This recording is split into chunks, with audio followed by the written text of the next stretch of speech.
سرخ آنچل season 3 یاریاں Tania Tahir novel قسط number 11۔ نوابزادہ گوہر کے لیے اس کے پور پور کو سجا دیا گیا تھا۔ وہ اس وقت بھاری لباس میں تھی جو بیش قیمتی تھا، اور اس نے جیسے آج سے پہلے اتنا قیمتی لباس کسی دن نہیں پہنا تھا، اور جتنا قیمتی لباس تھا وہ اسے کئی گنا قیمتی دکھائی دے رہی تھی۔ وہ بھرپور سی لگ رہی تھی، خوبصورت چہرہ جس پر بس ایک نتھ تھی، اور گلے میں ایک ہار آویزے چھپ کے نئے پہنے تھے۔ اس کے ہاتھوں میں کھنکھناتی چوڑیاں تھیں، اور اسے بتایا گیا تھا کہ وہ علاقے کا مالک ہے اور اس کے ساتھ نرمی برتنی ہوگی۔ وہ جس طرح کہے اسی طرح اس کے ساتھ وقت گزارنا ہوگا۔ کیا مجھے کچھ کھانے کو مل سکتا ہے؟ اس نے اس ملازمہ کی جانب دیکھتے سوال کیا۔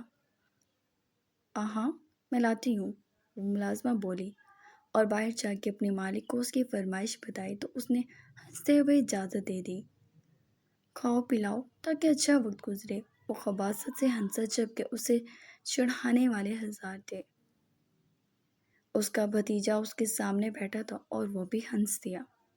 دوسری طرف ماہی کے لیے کھانے کا زبردست اہتمام کیا گیا، اور اس کی توقع کے عین مطابق فروٹس کی ٹوکری اس کے سامنے رکھی گئی، جبکہ اور بھی چیزیں تھیں جو ان لوگوں نے تو شاید بس دیکھی ہی تھی، نہ کبھی کھانے کا اتفاق ہوا نہ چھونے کا۔ اس ٹوکری میں تیز دھار چھری تھی۔ وہ آرام سے کھانا کھانے لگی، اور جیسے ہی ملازمہ ادھر ادھر ہوئی اس نے وہ چھری اٹھا کے چھپا لی اور فوراً کھانا چھوڑ دیا۔ اس شخص کے گھر میں وہ ایک لقمہ نہیں توڑتی، قضا کے بعد مجبوری سے کھانا پڑ رہا تھا۔ کھانا اس کے پاس سے لے جا چکے تھے، اور ملازمہ اسے کہہ گئی تھی اب وہ گوہر صاحب کا انتظار کرے، اور انتظار تو اسے بالکل 100% اسی کا تھا۔ وہ منتظر تھی وہ شخص کب آئے گا۔ معلوم نہیں کیوں دنیا میں ہر مرد سے اسے اتنی نفرت محسوس ہو رہی تھی کہ وہ بالکل نہیں ڈر رہی تھی۔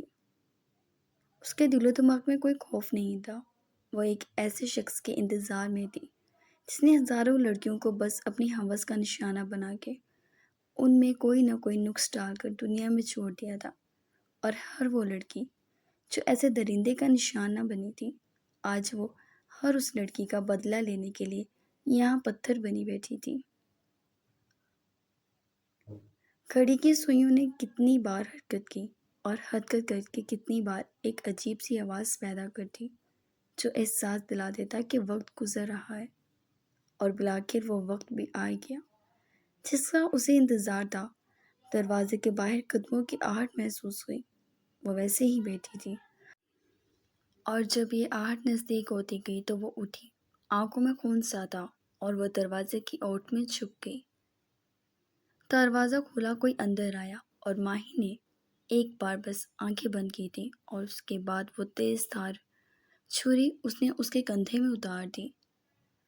ہلکے سے کراہنے کی آواز پر اس نے آنکھیں کھولی تو سامنے اس شخص کو دیکھ کر وہ حیران ہوئی تھی۔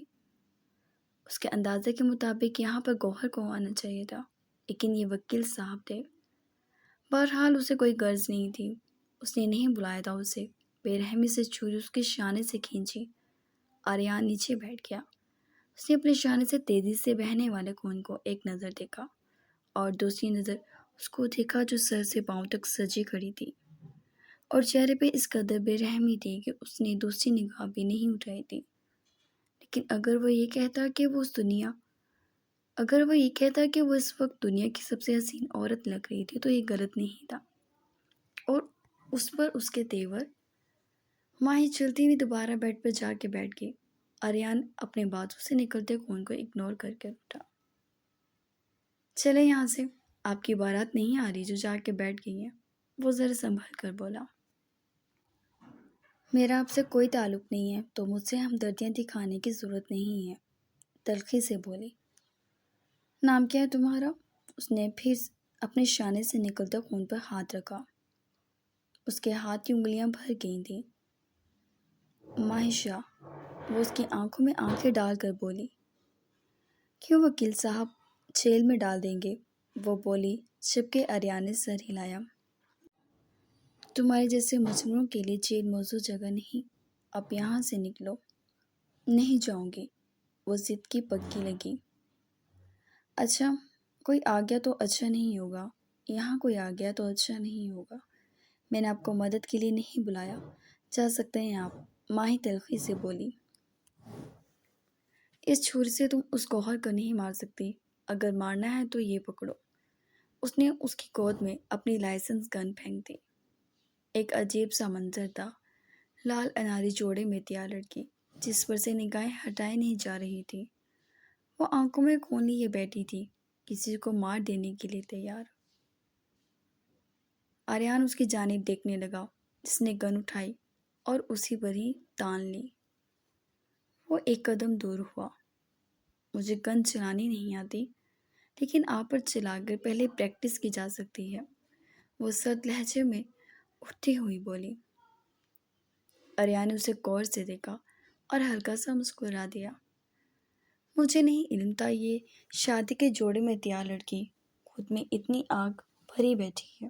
اس نے اس بندوق پر ہاتھ مارا۔ گن اوپر کی جانب اچھلی اور آریان نے فوراً وہ گن پکڑ لی۔ ماہیشہ، آریان حیدر کا نام چھپائے جانے والوں میں سے نہیں۔ مجھے مارنے کے لیے مواقع کئی مل جائیں گے، لیکن اس وقت یہاں سے نکلنا بہت ضروری ہے۔ میں اس نواب زادہ گوہر کو مارے بنا یہاں سے نہیں جاؤں گی۔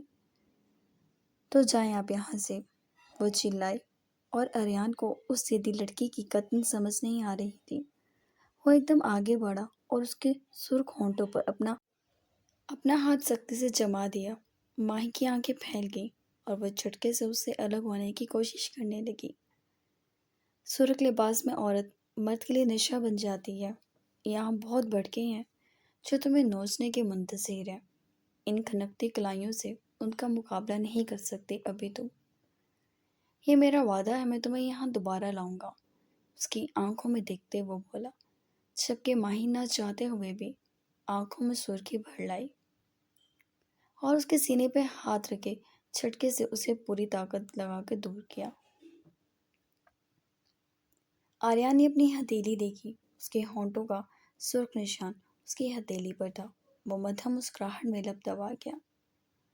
ماہی البتہ دانت پیس کر اسے دیکھ رہی تھی۔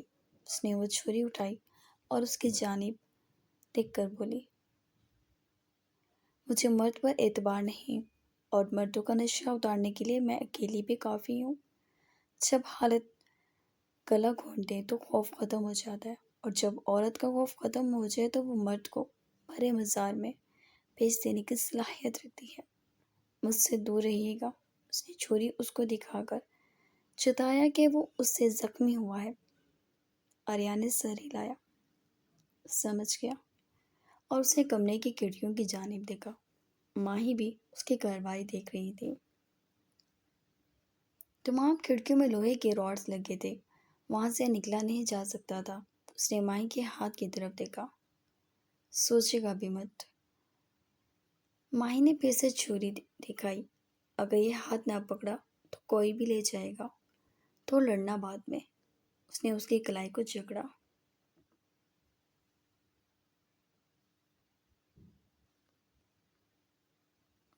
چھوڑے میرا ہاتھ، وہ غصے سے بھیڑی لیکن بے سود آریان اسے لیے باہر نکلا اور ماہی باہر کا منظر دیکھنے لگی۔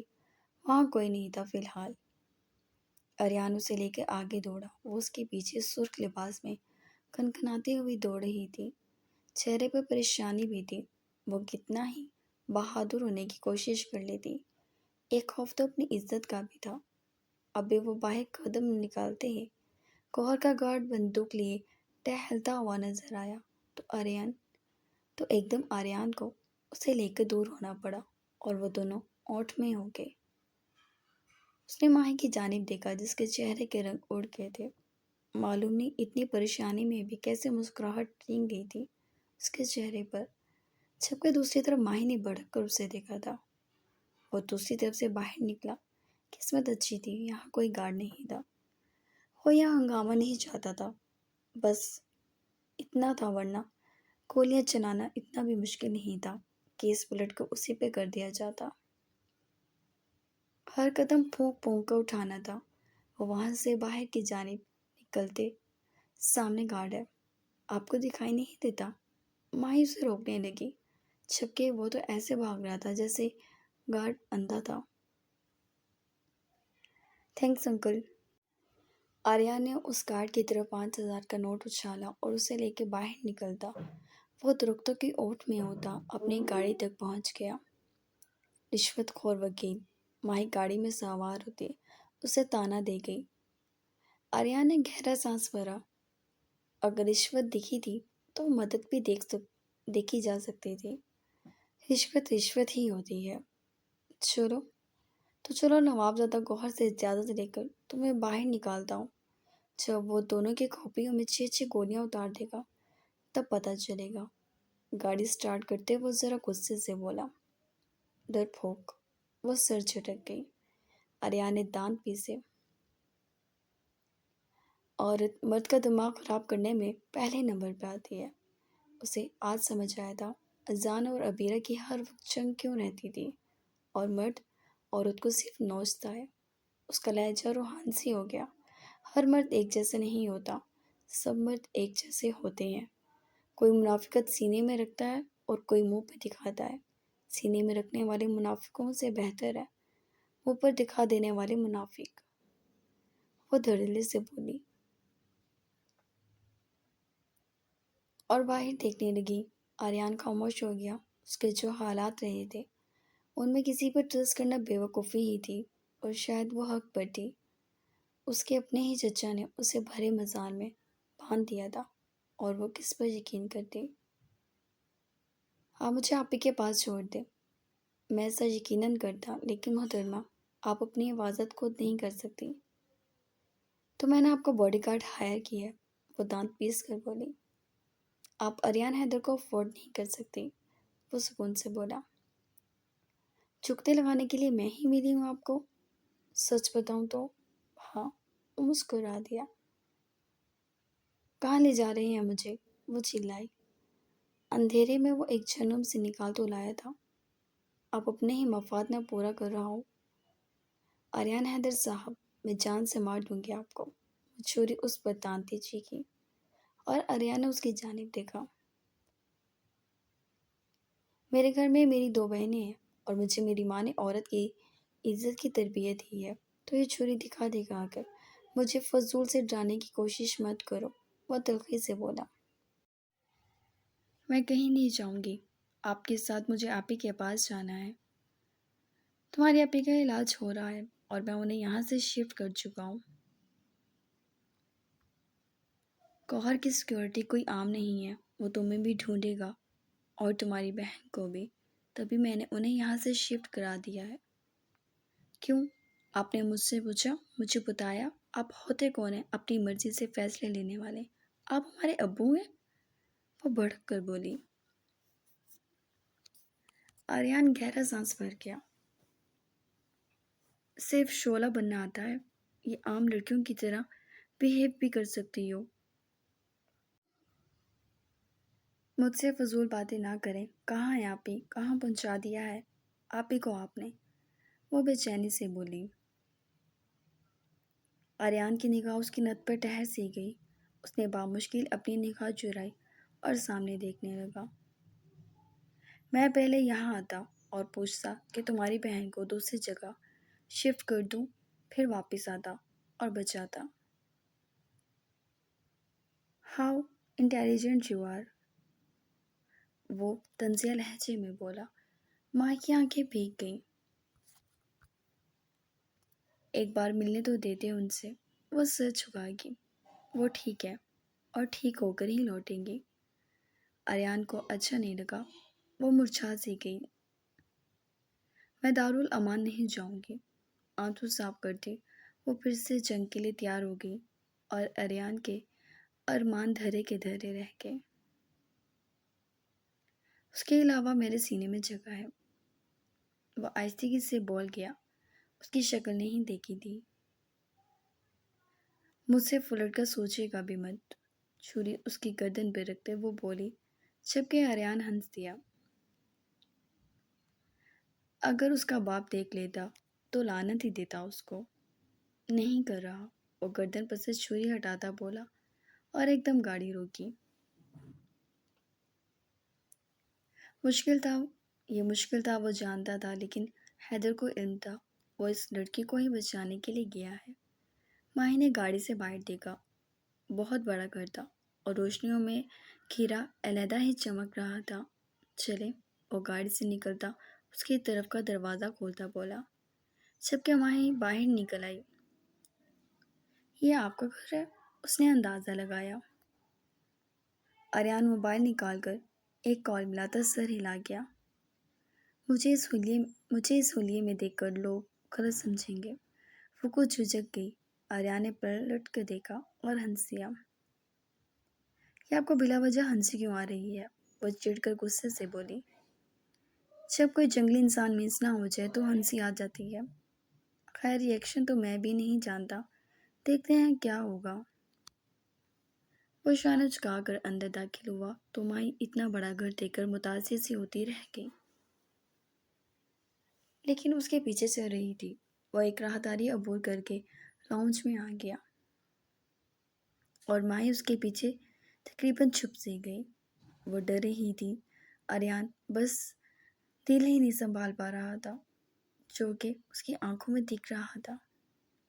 اس وقت ہال میں سالار، کبیر، عارف، زین سمیت حیدر اور زریاب بھی تھا اور ایان بھی تھا، اور وہ کچھ دیر پہلے ہی آئے تھے، جبکہ نور، زیمل، آیت، نینا، رمشا اور شانہ سب لائبہ کے پاس تھی جو خاموش بیٹھی تھی۔ اور اذان تو کمرے سے ہی نہیں نکلا تھا اور آئس جا چکا تھا، لیکن فی الحال کسی کو خبر نہیں تھی، اور اشر کہاں تھا کوئی نہیں جانتا تھا، جبکہ ساتھ بھی انہی کے بیچ بیٹھا تھا۔ سب نے آریان کے ساتھ دلہن کے روم میں ایک حسین سی لڑکی کو دیکھا جو جھجکتی ہوئی اس کے پیچھے چھپ رہی تھی۔ آریان کو یہ تو تسلی تھی کہ حیدر کو علم ہے۔ اذان اسی وقت کمرے سے نکلا اور یہ منظر دیکھ کر ہارٹ اٹیک آتے بچا۔ میں کود رہا ہوں یہاں سے۔ اگر ڈیڈ اپنے جوان جہان حسین و جمیل بیٹے کو بچا سکتے ہیں تو بچا لیں۔ اس نے گریل پر ٹانگ رکھ کر نیچے چھلانگ لگا دینی چاہی تھی، جبکہ سب ایک شوق سے نکلے نہیں تھے۔ اذان شروع ہو گیا تھا۔ کود جاؤ، وہ سکون سے بولا۔ حیدر سکون سے بولا۔ ہاں، آپ کو کون سا بچوں کی کمی ہے؟ وہ تنزیہ بولا اور نیچے دوڑ کر پہنچا۔ واہ واہ، آریان صاحب، اس بھولی شکل کے پیچھے اتنا لال کرتوت۔ وہ ماہی کو گھورنے لگا۔ ماہی جھجک گئی۔ وہ گونگا بنا کیوں کھڑا تھا؟ سیدھا سیدھا بتاتا۔ اذان، نہیں بس بہت ہوگی، میں بھی تو بھائی ڈر جاتا ہوں۔ نہیں، مجھے مارو۔ میرا بھائی کیا کیا گول کھلا رہا ہے، مجھے ہی خبر نہیں ہوتی۔ وہ لڑکا اٹھو کی طرح چیخا۔ اگر سب سے زیادہ دکھ کسی کو ہوا تھا تو وہ زریاب تھا، جو ادا کے لیے آریان کو پسند کیے ہوئے تھا۔ ایسا کچھ نہیں ہے جیسا آپ لوگ سوچ۔ او بھائی، بس، ہاں بس۔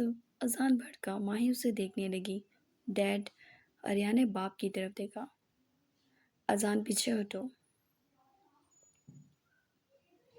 لو، میری تو گردن پر رکھ کر منگنی کرا دی، اور ان کو عیاشیوں کی آزادی ہے۔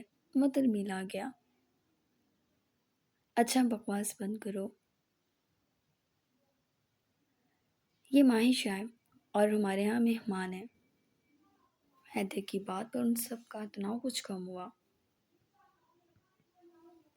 اور ماہی کو بھی تھوڑا سکون ملا۔ مہمان؟ اذان نے باپ کو دیکھا۔ ہاں، مہمان ہیں، اس سے زیادہ کچھ نہیں۔ جاؤ آریان، ریسٹ کرو۔ اور ابیرہ، آپ لے جاؤ انہیں ادا کے پاس، یہ ادا کے ساتھ روم شیئر کر لیں گی۔ کتنی آسانی سے اس شخص نے بات حل کر دی تھی۔ ماہی کچھ حیران سے ہوئی اور ابیرہ ماہی کے پاس آ گئی۔ اذان کو فلرٹ کرنے کے لیے اب ایک اور لڑکی مل گئی تھی۔ وہ ذرا غصے کا شکار تھی۔ ماہی اس کے پیچھے پیچھے چلنے لگی۔ کوئی مشکل تو نہیں ہوئی؟ حیدر نے بیٹے کو فکر مندی سے دیکھا۔ ہاں،